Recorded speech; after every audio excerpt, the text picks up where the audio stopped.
it's a private choice. If you want to smoke a joint, it's your choice. If you want to drink wine, you drink wine. It's a private choice, and that's tolerated, that's accepted here in Holland.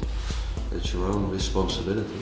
In the beginning there were only 4 or 5 coffee shops, and then there was a lot of offspring. Other people also started shops. So on the heydays of the coffee shops in Amsterdam there were about 1,000 shops or something, which they brought down now to 200, 220 or something. I don't know exactly what the situation is at this moment. House dealer, just the guy who walks there and selling a little bit, and then slowly it became a kind of shop kind of thing. So you had a table and the guy was sitting there. It was a little bit less strange because, yeah, with a house dealer, you don't know who the guy is. People actually have to tell you. You know, he's just walking around in the building. And slowly it became a little bit more of a shop kind of idea, and it ended up in what you see now, just a coffee shop. Well, Holland always has been a very free country. A lot of people were welcome here, a lot of different religious people, different skin colors. Actually in Amsterdam you will find probably an inhabitant from every country in the world. There might be more than 200 nationalities. So it's a very free and open country. So I think part of freedom is, well, if you want to smoke a joint, you do smoke a joint. If you want to drink a beer, you drink a beer. There is no strict rule how to treat your own body or your own mind. So here in Amsterdam you can do pretty much what you like within the law. So there are a few hundred shops in Amsterdam, so it's very good to see the difference in quality and price and the atmosphere. Some people play very relaxed music, or some places are a bit more hip and play a bit more up-tempo sound. But well, mainly to describe coffee shops, if you have never been there, I would say it's a pretty relaxed place, and most people are chilling a little bit. A lot of people are just working hard and smoke a little joint to relax. And it's very friendly, open atmosphere. You do see people meeting each other every day, new people, and you do hear nice conversations. And very often it's about philosophy or about spiritual things, or pretty good topics to talk about, I would say.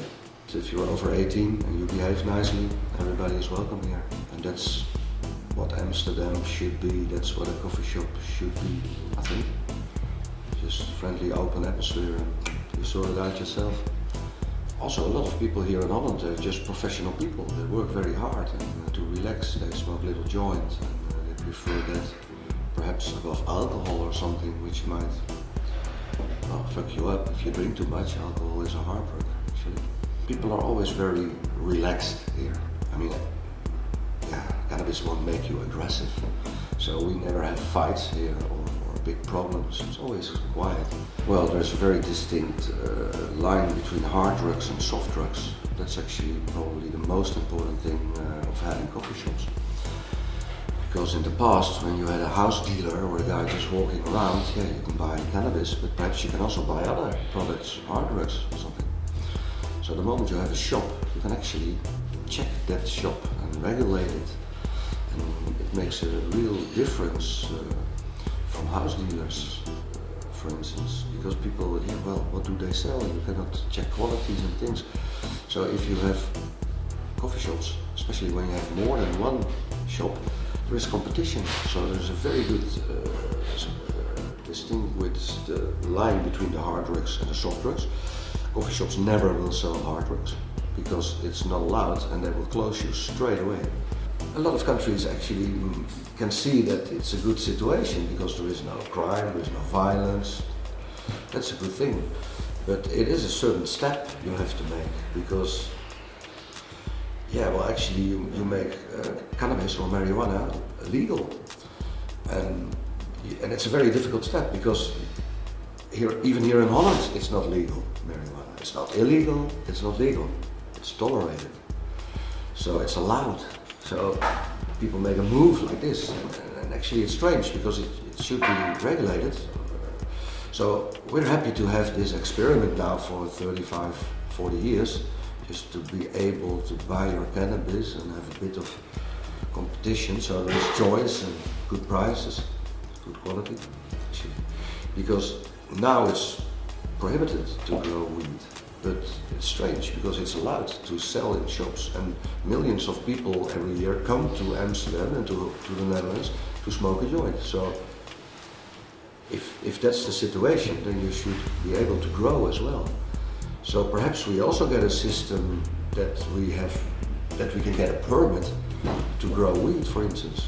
For instance, I have a small shop here, I don't need that much, so if they give me a permit for a few hundred plants, it's really good. It's good for the customers as well, because I can probably make it better and perhaps even cheaper.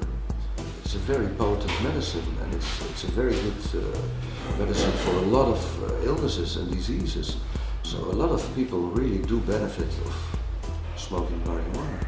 We're a kind of small island actually in Europe, because we're the only country in Europe which says, okay, we allow coffee shops. So we have also to deal, our government, with other governments in Europe. So we have the Italians and the English and, well, you know, all the countries in Europe. So these people are not so fond of coffee shops apparently. So they say, well, we don't like it. So we have a kind of national law which should fit in the European law. But that's not so easy. But I think a lot of countries will follow, actually.